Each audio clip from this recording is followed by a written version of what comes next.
Welcome to the Sober Nation FM podcast, where we're putting recovery on the map.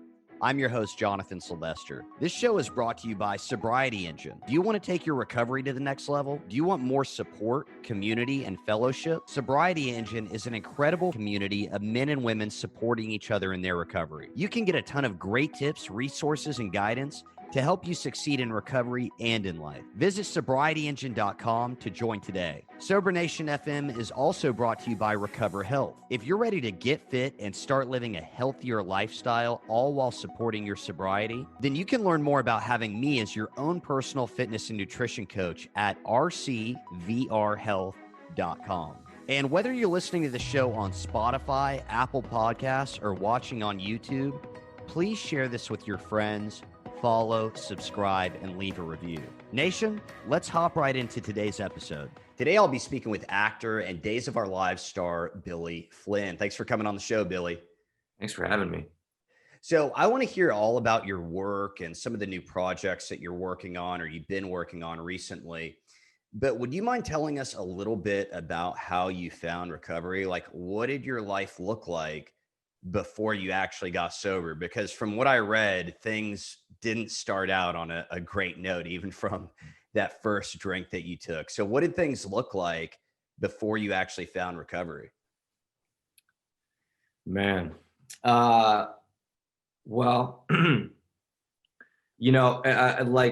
sure like many of people have said, like for me, it was chaos from number one. I remember being 14 and I got together, and it was some friends had some bottles of Captain Morgan, and from the first sip, I don't remember anything afterwards. Wow. Like I remember glimpses of throwing up out of the back of a pickup truck, sitting in the bed of the pickup truck in the middle of winter, covered in ice, possibly my own urine. I don't know because everything was wet, but and in the midst of it all, thinking like this feels cool. Yeah. Which is the chaos which is the insanity of it from number one, right? I remember getting out, my friends dropped me off at the front door, just left me at the front door. My best friends left me at the front door of the step, thrown up all over myself. My mom came out. But she didn't come out. I fell into the door, came in, and like my reality was different than apparently what happened. In my reality, I had walked in the door super cool.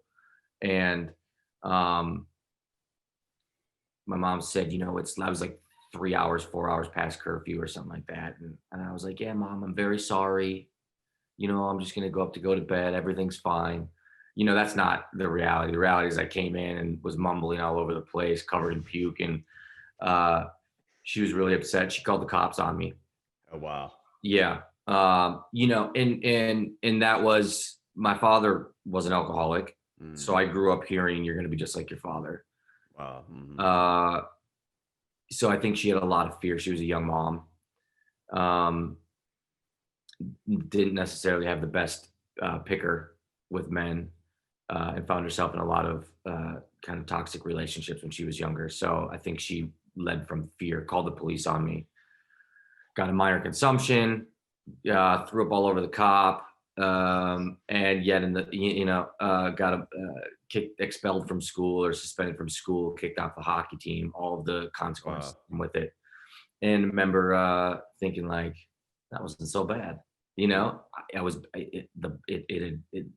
The bug had bit me, like I liked it. I liked the way it felt.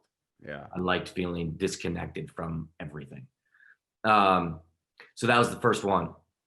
And at 14, it just started. It went from 0 to 100 real quick. I mean, it went from, drinking Captain Morgan and whatever we could get our hands on as kids, wine coolers, whatever. I had 2 minor consumptions by the time not minor consumption, underage drinking and drivings by the time I was 16. That progressed to cocaine, very quickly turned to methamphetamines. And all of the consequences that come with it, skipping school, fighting, truancy, probation, in and out of maximum detention, juvenile detention centers, Yeah. uh, and just thinking this is life. Like Mhm. I'm a rebel, Yeah. and this is how it's going to be. Uh, and then I got taken out of the home at 17, put into a foster home um, for a year, and was able to kind of, which you'll find in my story, that I find pockets where I get things together. And Okay. funny enough, drugs and alcohol, um, I'm able to stop using drugs and alcohol, and my life tends to get better, Hmm. but only for long enough to kind of get some things back, and then I jump right back in because Yeah. I don't necessarily know or believe that it's alcoholism. I mean, I was in and out of treatment centers at 15, and Okay. at that age, you're wondering, "Eh, this just feels weird." It almost feels like some sort of like Stanford experiment type thing where like a Hmm. bunch of people are telling you something's wrong with you Right. Yeah. and said putting you from therapist to therapist. You don't really understand what's going on. You're just a Hmm. kid, like going like, I'm trying to figure out who I am, but this thing feels good and people like me when I do it. So, but you're telling me it's wrong and punishing me for it. So I found really quickly that things had consequences, but I didn't take it as consequence. I took it as like, you don't like me, you don't love me, and this is why you're pushing me away and getting me in trouble for things. So I'm going to go with the people that love me, and those were the people that were, I was partying with. So that was kind of the first chapter of it, was that like high school, like middle school to high school phase. Okay. I had managed to get my life together. I met a girl in high school. Okay. Ended up going to college. Hmm. I dropped out of high school, but I ended up taking my GED tests, and I scored really high, like top 3% of people that have ever taken it. So I got into the first college I applied to, the only college I applied to, which is where my girlfriend at the time went. Okay. Got great grades, made it through college, progressively started partying more. So my grades started here and kind of slowly dipped, but not enough Hmm. for me to assume it as a problem. Although I was getting in a lot of trouble. I mean, I was waking up in random beds, losing my car on a weekend basis, like calling the police saying somebody stole it. Meanwhile, it's, in the middle of the street. And it's rural Minnesota. So like you can get away with quite a bit. Yeah. It's my car's parked diagonally in somebody's yard, God knows where. And turns out I left it there. But um that was my kind of a college experience that led to, graduate. I moved out to California to become an actor actually when I was 22, right when I graduated college. Okay. Yeah. Wanted to do it more looking back, more of a geographical, because my girlfriend had broken up with me. Things were chaotic. I had no real outline of what I wanted to do after college. So I said, I'm going to be an actor because it was something I've always wanted to do. Mm. Um, it lasted 3 months. I blew all my money. I partied every day in California. My dad lived in California. So I had a place to stay, um, technically, but I met new people and partied. And then, 3 months later, I'm packing up the car, driving back to Minnesota with my tail between my legs. And then I, kind of was able to get it together a little bit, even though I kept partying. And then I found a job in finance as a financial analyst at Accenture. And, again, started off, this is going to be great. This is going to be the future. I'm going to do it. And then, you know, very, very quickly turned into showing up at work at 11 a.m. instead of 8 a.m. and hungover, smelling like booze and watching Netflix and Hulu all day in my cubicle. And I was let go, and that's when I said I'm gonna do this thing I've always wanted to do, which at my heart, is what I always wanted to do, which was come out to California to be an actor. I had a little bit of money in my pocket, and then decided to give it another shot, and that's when I came out here to act. So 26. Okay. All right. Yeah. I mean, it sounds like, and I've, our stories minus the acting in rural Minnesota. I mean, similar to some degree in that I would, you know, get all these great things going in my life only to then totally sabotage Mhm. and destroy them. So you're out in Cali. At some point, you go to an audition and you get this role for Days of Our Lives, right? Yeah, and that in itself is kind of interesting. And so I moved to California at 26. It was a good, I got here, I got a job working as a financial analyst at Warner Brothers, where I was able to be on the Warner Brothers lot and like just dream, and like Yeah. fantasy for me is like first addiction to just this to fantasize an idea of what could be. And so there was like it was like a perfect place to be for somebody addicted to fantasizing. Like I'd walk the lot and you'd see the house that James Dean did, East of Eden in, like the house that was used in that movie, and Rebel Without a Cause is over there. Um and I was there for about a year, and of course got fired uh, for not living and let living, like trying to control people who were like had been there for like 20 years, being like, "You're doing it wrong. Trust me, I know." So when I left there, when I got let go there, I had enrolled in acting class though, which was a thing I did there. So when I left there, I said I'm gonna act full time. I was able to go to audition. I booked a commercial, a Taco Bell commercial. Was able to get a little bit of money coming in, um, and I kicked around like really struggling because I was drinking quite a bit. I mean, I'm like at this point, like, and I had met somebody who would have a whiskey every night. I was like, that's cool, man. I'm gonna do that. But just thinking like this is what we do in LA. This is, like I'm an artist type of thing. Yeah. And um that ended up with me, kind of hanging on. I was in acting class, and I was auditioning for some big things, nothing really landing. Um, I was getting more and more in debt. Ended up I was renting a room from a friend, and I was working at a bakery at the time, part time, just to kind of make up the money. But I was making like $200 a week because I was showing up late and you know, uh, drinking a lot and not doing my work. So like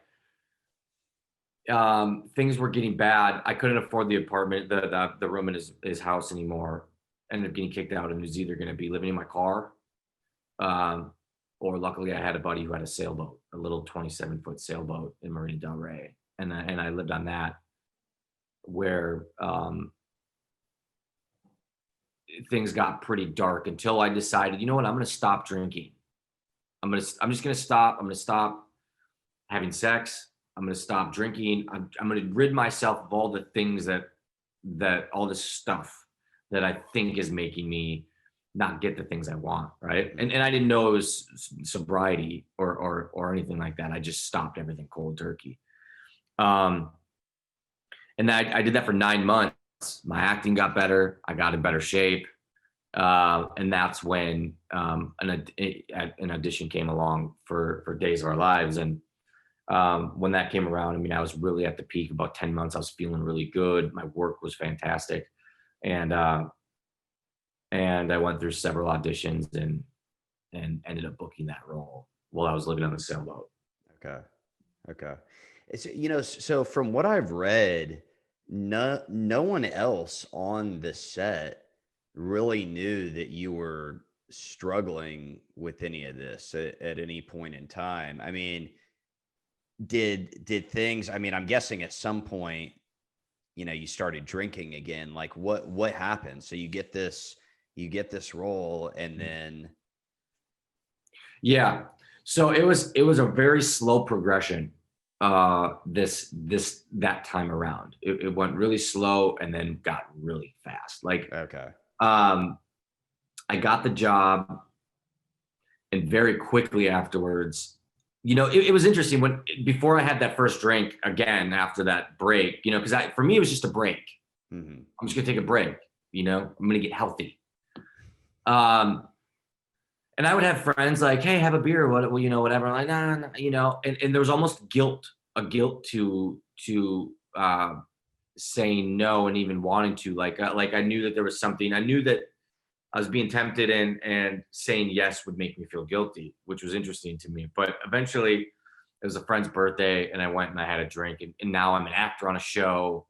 I got some money in my pocket. Things are good. Things are as good as it can be. I made it. Right. And so I had a drink, and it started off really slow. I was still able to work out. I was still showing up super early. Okay.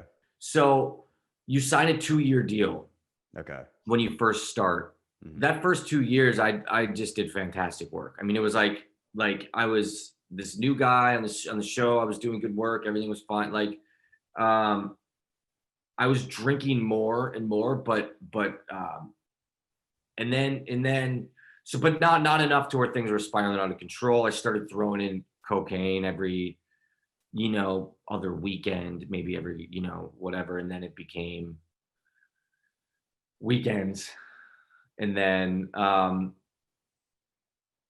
so it was enough to where my ego started getting out of control, and it came off as, well, I'm just this actor. I'm just a young punk, whatever.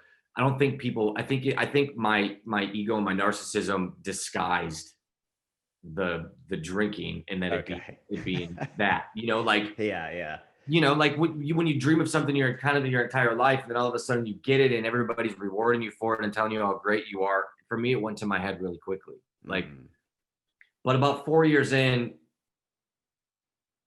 I was using and drinking enough to where I was showing up late, but it hadn't gotten where it ended yet. And that was like, I was starting to, it went from trying to hide it from, I had a girlfriend at the time who became my wife. So I was like, well, I'm not going to do anything around her. I'm going to do it out, and then I'm going to stop doing it at a certain time so I can go home and go to bed. Okay. Well, that turned out to doing it. Instead of, my last bump would be at midnight. It would be at 2. We And had then a schedule. You got to have a schedule, man. got to have a schedule, right? So then I could get there, and then that schedule started getting more and more pushed. Yeah. And then it wasn't just when she's not around. Now I'm going to do it when she's around and try to hide it. And then now I'm hiding it while she's around, and now I'm going to push that schedule later and later. So that was it unraveling. And then I lost my great grandmother, who was really my other soulmate in life. Like she was really something. She was like really truly an angel in my life, and I used her death as an excuse why things got as bad as they did for a long time. It's obviously not, but I was really sad. And here's this person who for most of my life was the person who I was able to talk to, tell everything to. She was my blanket, my warm, like that thing, in a sense, that made me feel like everything was going to be okay, and then I could do no wrong. And now she's gone, and now all the secrets that I've had my whole life that I shared with her are now mine and only mine. And so I got married in October 1st of 2016.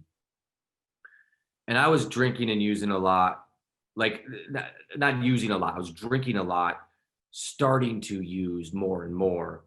And then she passed away 2 weeks before my wedding. Wow. And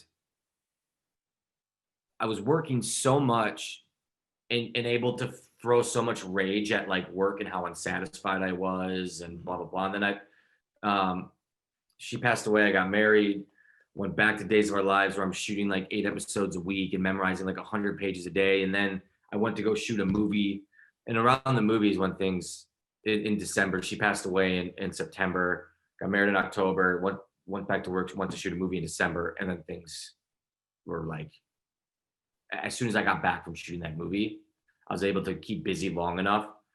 It went from weekends and drinking on the weekends, maybe a Friday or Thursday night, to pretty quickly every day.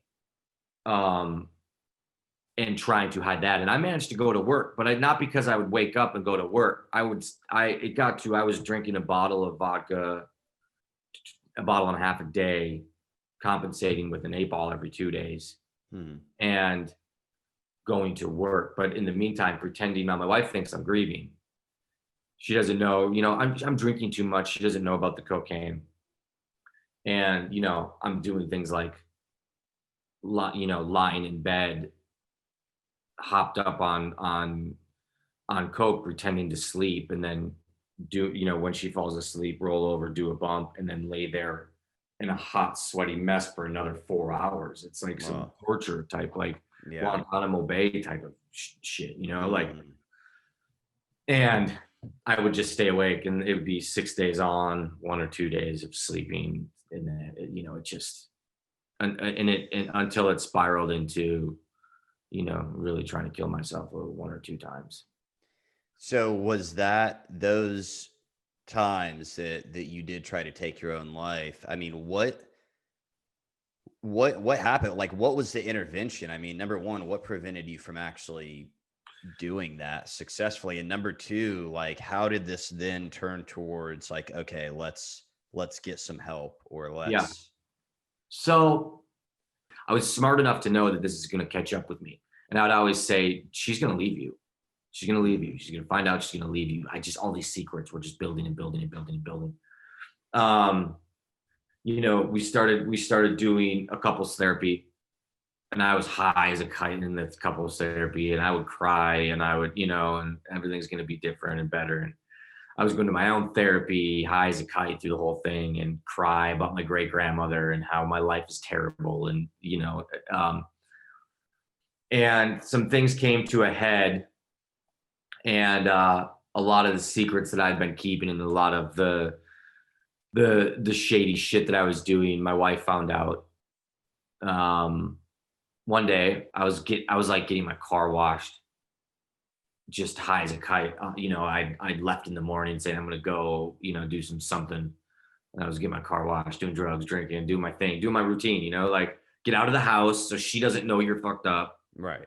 And I get a phone call. What the, you know? And she had seen some texts and some emails and some things that showed her what I had been up to, Mm. and she had enough. So, funny enough, I was set to go to this event in Montreal. Um, I stayed up for the next. It was like 3 days away, so she left. I stayed up for 3 days partying. Got on a plane. Was able to hide some stuff. Got there, kept going. Ran out of the stuff that I brought that I wanted that was like my thing, but I happened to bring a bottle of Narcos Mhm. that I started downing and until I lights out. Luckily, I woke up, but that was really the bottom of the barrel. As I'm like, everything that you read about in like any Hollywood story suddenly becomes you, and I'm like covered in my own snot and tears on the floor of a hotel room, just down a bottle of pills.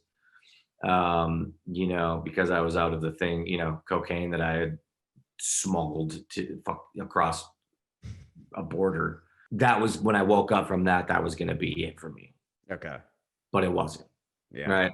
Yeah. I got sober for I think 30 days Mhm. until she took me back, and then went off again. Mm. Um, and I did that type of thing for 3 months until I finally got let go from Days of Our Lives. Um, so and in between that, in the 3 months, I remember saying, well, I don't want to go to rehab. I used to go to rehabs when I was younger, and it's not going to be good for me because they're just all terrible people. They're the devil. Right. Yeah. And then so finally I agreed to go to an outpatient, did the outpatient. Literally hours after my last day when I wasn't going to be tested anymore, I went and scored. Mhm. Um, was able to hide it off and on a couple more weeks. So that was around May of 2018 was when she left me the first time. I start over the next 3 months, went back and forth. July, the show ends for me. I go on. We're about to buy a house. I think that buying a house will fix everything. We're 3 days away from signing the papers on this house, and I decide to go on a bender, and I leave and go and get a hotel room, and Uh, in that 4-day bender or 3-day bender, we're set to sign these papers on a Monday. It's like Sunday. And I have that moment of clarity. I'm at a Dave and Buster's playing Mario Kart against some children, cussing them out for beating me or something. And I sobered up for a second after this, whirlwind of the amount of things that I had been putting in my body. I just sobered up and I was like, I got to go home right now. I can't do this anymore. Called my wife. She was gone. She'd gone to stay somewhere else.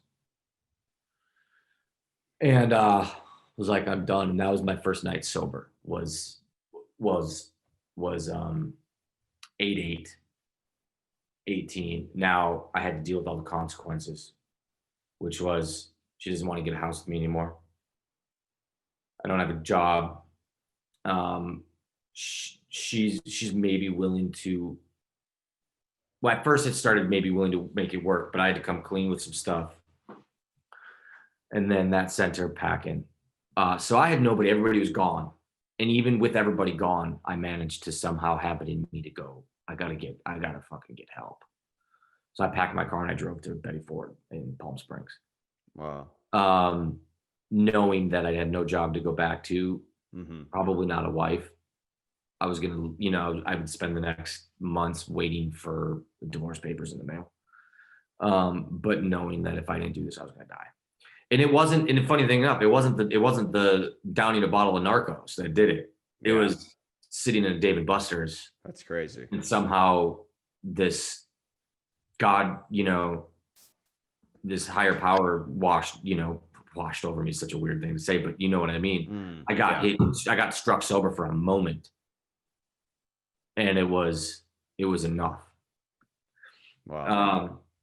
So, my wife though, who's a freaking angel, she basically set these guidelines where we're not going to talk for 3 months. We're not going to live together for 6. In the beginning part, I imagined that it was something to do with like money or whatever is why she wasn't divorced, something, and I realized like, no, the woman loves me. Like she just loves me. And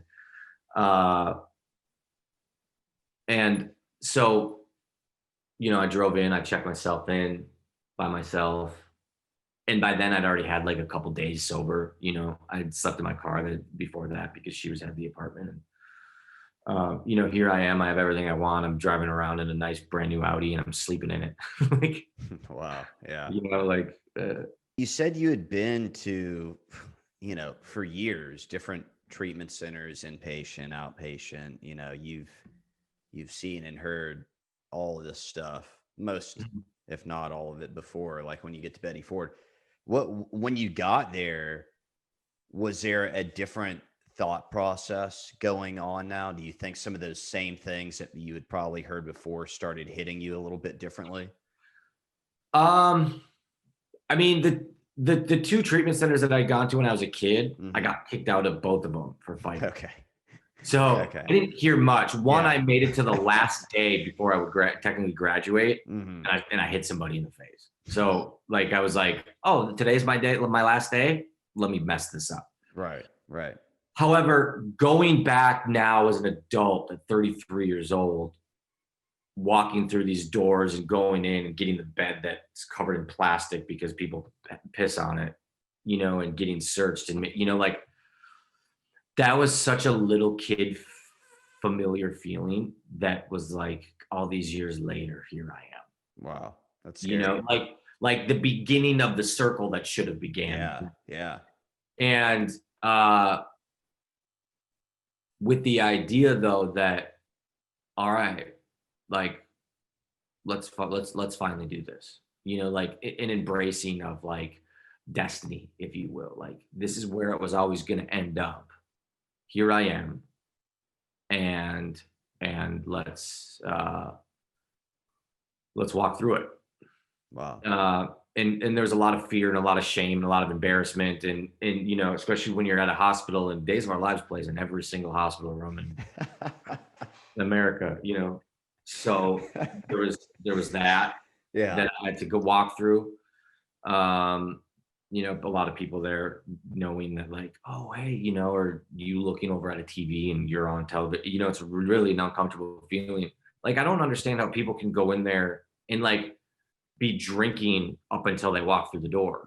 Yeah. I hadn't have gone in clear headed and understood that, and been able to sort of have a little bit of balance, I would have been gone. Like, I almost left multiple times, even being clear headed, like, I can't, you know, like I can't. But I kept knowing I'd hear something in a lecture because I was clear headed that said, okay, I'm going to give it another day.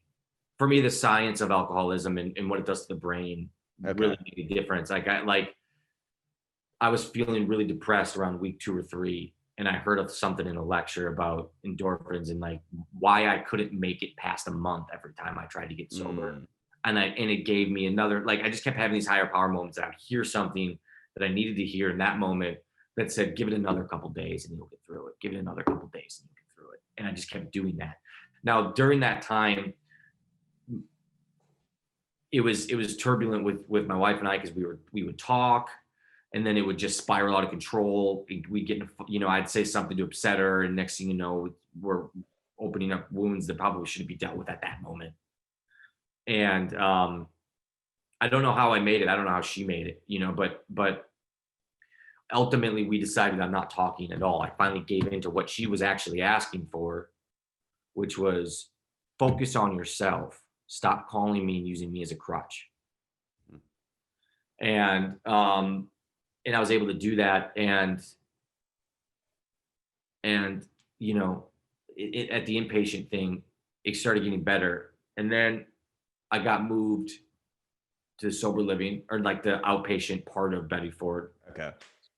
And like day 7, I found my roommate dead. And like he was there when I got up in the morning. He was snoring, and it was an eerie day. And then I come back and I'm calling his name and he's not answering. And then I go to look over and see, and you know, and the thing about that is, like, as I'm calling his name and I'm standing over him, his phone rings, and it's his wife. Her picture pops up. God. And immediately I'm hit with that second moment of clarity. This is me that I'm staring at, and that's my wife calling me. And this is where I'll always, like, I got goosebumps right now. I'll always have goosebumps, because it was a moment so clear, and it was a moment where all of the escape hatches I had for sobriety, like, I'll use during this, I'll use if this happens, blah, blah, blah, blah, were gone. And I just saw myself laying there, and I saw her calling me, and I was like, all of the stuff, like all the times I never answered the phone when she called, all hit me in a wave, and I just got it, you know? And I also called, so I called a couple people, because but had it not been for those 2 occurrences, I don't think I would be sober today. You know, like, it was enough for me to go, oh, I get it. I you know, I like enough to make me really bow. Like, I mean, I bowed in the beginning, and I was like, enough to get me through the door. But I needed that to break my will. Yeah. You know? Yeah. Mm-hmm. And then went to this sober living where I stayed for a month, and that had its own things. I mean, like, I'd never made it that far in recovery before, you know? So, like, the fact that people are using, and I didn't feel safe, like, even there, you know, because it's just like, I think the fear of finding somebody dead, and there was somebody who came to the sober living who was using, and he was doing heroin. And then I was like, I don't want to do this again. I can't. Mm-hmm. I don't, like, if I find somebody else dead, I'm yeah. I already had so much PTSD from that. And then, so I ended up leaving there after a month, and then got my own little apartment where where we worked out, my wife and I worked out the rest of our agreement. Okay. And then finally, we started dating again, around November of 2018. Okay. And I've going seeing if we still liked each other, and all the things of me saying, listen, I'm going to be a better me. Luckily, were true. Yeah. Well, man, and I can relate fully. Like I ended up marrying my high school sweetheart. Actually, like we started the first time we dated was in 8th grade, Mm, but she was there with me through all of this and a lot of what you just said. Like I was hiding so much from her, and there was this weird thing when I was in treatment. I just remember this conversation that we had. Like she was getting ready to go to this like huge music festival with some friends. She's not an addict, so she can go have fun and and drink and stuff like yeah. that, and and not get crazy out of control. And I'm in treatment, and it's just like, well, how are we going to make this work? you Mm, know yeah. and luckily, kind of like you were saying, some of the important things that you heard, like luckily I remember being in a 12-step meeting, and there was a guy talking about being in recovery and his wife not in recovery, and just like how they had made that whole thing work. And I was like, I don't know how it's going to work, but people are making it work. Yeah. So I guess we hear what we need to hear. And man, what an awful experience you had, uh, discovering your roommate like that. I mean, I can only imagine. But it sounds like it's one of those things that's so awful, but like there was some good that came out of it. Yeah. I mean, and I still talk to his wife Wow. who Okay. checks in on me, Yeah. That's great. and I checked in on her, and because I felt this sense of, I was there, I found him, I saw him, and I went to his funeral where like his family like embraced me. Like like it was, um, it's a hard truth when you come into the rooms, that you see people go. I mean, I've seen more than I ever imagined I would since I got sober, who have lost their lives to this. And that being like the first one, and in that type of fashion, and how I found him and how it all went down. And you know, it's not that some people are going to pass for you to stay sober, but it isn't hard truth, because but as like tough as that is to say, or I feel like to hear the spirit of like the fact that it's almost like soldiers, right? Like Mhm. Yeah, we do stand on the shoulders of others in absolutely. more than one way, or and if it weren't for Marco, I I could very well be dead today myself, and that's like uh um listen, I don't put that type of pressure on myself anymore, that I'm doing it for him or for Mhm. anybody, Yeah. but in a sense, like he lives on, like I do believe there's cycles to this stuff, like my father was an alcoholic who has always had a hard time staying sober.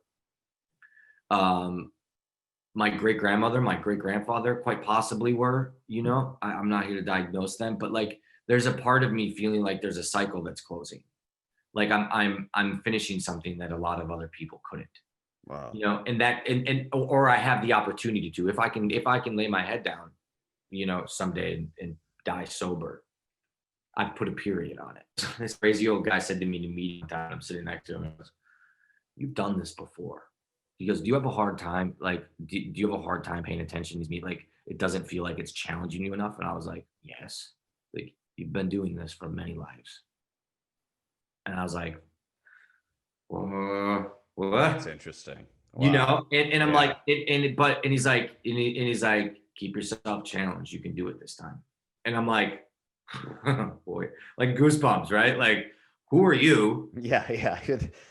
And then he just like a dust storm Dustin, he comes and just goes away. he's Yeah. gone. Yeah. Yeah. I mean, so I'm like, there's all these things that I'm like, I've never really been a believer in my higher power is my higher power, Sure.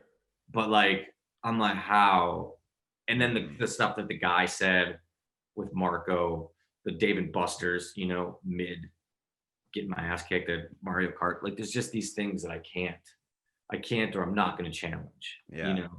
I think, man, that's well said right there. I think it got to a point for me because I was never, a spiritual person or anything like that, before I got into recovery. But it just got to a point where it was taking so much more energy to discount Hmm. that these things that were happening than to just say like, okay, like there's something bigger at play here. Now, so you go to treatment, you get out, you go to sober living, you get out of there. That sounds like a good decision. I mean, I think, I'm sure some of the people listening have had similar experiences, no matter where you are, whether it's, school or work or whatever, some people aren't there to do what they need to be doing. Right. I mean, Yeah, I mean, and I that's the get it, because situation when I was an outpatient, had the same mentality they did. I'm not yeah, judging them for it, but for for me, sure. it's not okay anymore. Absolutely. Yeah. So, and you get out of there, but what does your recovery start to look like? And how does that start to develop over time? So, so I get out, and I'm doing the actually, I get a sponsor right out of rehab, um, who I'm going to meetings with here and there, and but really it was like, for me, the meeting process was hard. It was hard to find, because there were meetings that I had started going to in the 3 months that I started trying to get sober, that were pretty dark meetings. Like, after, when you go to enough meetings, after a while, you find that there's some that are a little bit more positive, and like, uh um what's the word I'm looking for? Like, uh not impressive. Um it allows Easy. you to inspire a little Yeah. bit Yeah. more, A little right? more uplifting. Yeah. Yeah, yeah. So it really was about finding. It was like, I was going to meetings every day, but trying to find a meeting that I enjoyed. Luckily, I found one. Um, uh, and I got a commitment right away. Had gone through enough already that in steps 1 through 3 kept me sober for a good 6 months, until I started able to getting into the rest of them. But so really, it was sponsor. I did what they tell you to do, Mm. and I didn't even do that to the best of my ability, but I did it. You know what I mean? Like, Yeah. I didn't do it perfect, but I got a sponsor. I got a commitment. I found a meeting that I loved. I went, rain or shine, and I tried to talk to people. I wasn't good at it. I'm still not great. I'm trying to get better, at putting out my hand. And I think that's been the hard thing. COVID hit. So it's like finding a sponsee and doing that type of thing. I had Sure. one about a year ago that it didn't work out. But I just did what people tell you to do. And that's just, just go to meetings, talk about it. Like, and that's kind of like, now I have online meetings, and I go just about daily, because Okay. of coronavirus. But Yeah. but and then I found it, like, the routines have been very hard, because they've shifted. But in the morning, like, it's just simple. I humble myself by by making the bed. I hit my knees, and I don't do it, like, for me. I don't do it in the shower unless, you know even then I'll hit my knees. Like, there's something about hitting my knees that makes me feel very humbled. As opposed to, like, I don't do it on the toilet or in the shower on my way to, on a drive. Like, Yeah. if I didn't have time to do it here, I wait till I get where I'm going, and I hit my knees there. Like, and I do my gratitude list every day. Um, my meditation, sometimes very short, but I just do what I need to do. So that's my daily reprieve, right? I'm going to a meeting, that I'm doing my daily routine. Yeah. That's awesome. Um, and then for me, I think therapy is still a huge thing. Uh, Physical fitness, feeling healthy. For me, like, I find that I use different things now to cope the way I used alcohol. And I say that, like, not that I go on the benders that I did, but like, Mhm. if I have pizza, like, if I've eaten healthy all week and I have pizza Friday night, I wake up Saturday morning craving shit. Like, I wake up craving pancakes and breakfast burritos and donuts. I'm with and you. then Yeah. once I have that, I want a burger for lunch, like, so, but being kind to yourself is something I've learned in sobriety. Like today, I woke up, I didn't want to wake up. Like when I first got sober and those things, I'd be like, something's wrong with you. What you're slipping. I'm like, oh man, no, you're tired. Or maybe I had fear about doing this podcast, like that's keeping me in bed. And I try to be really kind to myself. If I have pizza on Friday night and then I have some donuts Saturday morning, I go, you're sober. Yeah. Dog, have a donut. You know what I mean? Like I'm okay. I'm okay with as long as I'm alive, but I do keep it in check, knowing that there are things that I'll use to feel differently. Food is one of them. Yeah. I'll do it with, when coronavirus hit and the pandemic or the quarantine started, me and some buddies back home got on video games, but I found even video games I'll get into too much, right? I'll start thinking about how I can escape to go do that. So I have to be mindful, but I don't beat myself up about those things anymore. Like, and there's nothing wrong with me. I think differently. I don't like feeling the way I feel on a daily basis. I don't have shame about it. There's 50% of the people in the world feel exactly like I do. And I know that now. Like, it's very easy to go, I'm in my own pocket and nobody understands my pain. It's a really wonderful feeling to know that, okay, you're not special. Now, we can't get out of here without you plugging some of your work. Oh, sure. All right. So tell us what you've been working on recently and maybe what's next for you. Honestly, I've been working on not going insane. Work is really slowed down because of COVID. I'm back shooting at Days of Our Lives. Okay. So we're shooting new episodes of that. My wife and I are working on writing a few things. She's working on writing some stuff that I'm going to be in, that I'm going to act in. I just did this really cool short with Tipper Newton and Garrett Dillahunt called The Dangerous Type. So I think they're going to be releasing that to some festivals here fairly shortly. Tipper Newton's done a bunch of really cool stuff. She's hilarious. And Garrett Dillahunt, who's he's in Fear the Walking Dead now, and he's had an amazing career. So it was really exciting to work with them. So that's going to be that.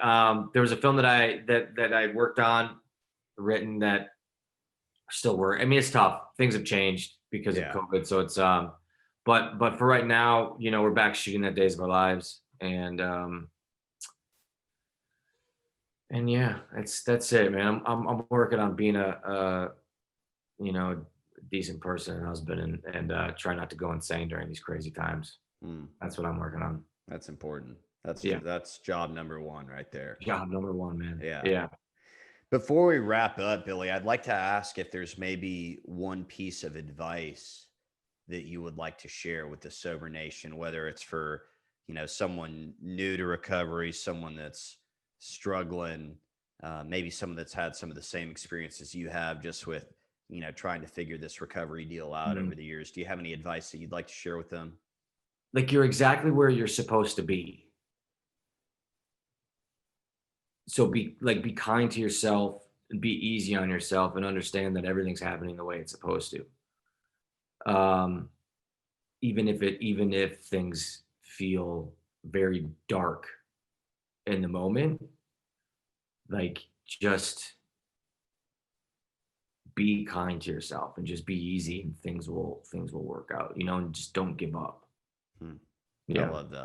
I love that. Yeah. I think that's very well said. And it's funny, I was just laughing to myself as you said you're exactly where you're supposed to be, because my first sponsor, that was like, every time something was happening that I didn't like early on in sobriety, he would hit me with that. And I hated it at first, but he was exactly right. And I believe that, even the negative things that I've experienced, I mean, I was supposed to be going through that, and I learned from it and grew stronger from it. And I think our recovery grows from those things. There's no question. Yeah. There's the one last thing I'll say is somebody had told me this recently, and because as an actor, we dream a lot, And I think there's something in getting sober that puts different things in reality, right? It's desires can feel dangerous. Whereas as an actor and as a human being, we should dream and we should desire, and that should be something that we hold on to. And the idea is that I can want and I can desire anything really, like a new house, a new job, all of that stuff. But am I okay without it? Like right now, in this moment, I can want everything, but am I okay without it? And I've found myself to be at a place where I am very okay. You know, I have everything that I need, not everything that I want, but I'm okay with it. And that's kind of what I think has been, an important thing for me to put into perspective. Yeah, that's awesome, man. So you can connect with Billy on Instagram at Billy Flynn, and be sure to catch him on upcoming episodes of Days of Our Lives. Thanks again for coming on the show, Billy. Thanks, man. I really appreciate it. Be sure to check out the show notes for all the info from today's episode. Sober Nation FM is brought to you by Sobriety Engine. Sobriety Engine is a free online community of men and women supporting each other in their recovery. Visit sobrietyengine.com to join today. This show is also brought to you by Recover Health. If you're ready to get fit and start living a healthier lifestyle while supporting your sobriety, you can learn more about having me as your own personal fitness and nutrition coach at rcvrhealth.com. And again, whether you're listening to the show on Spotify, Apple Podcasts, or watching on YouTube, please share this with your friends, follow, subscribe, and leave us a review. Nation, thanks for tuning in, and I'll see you next time.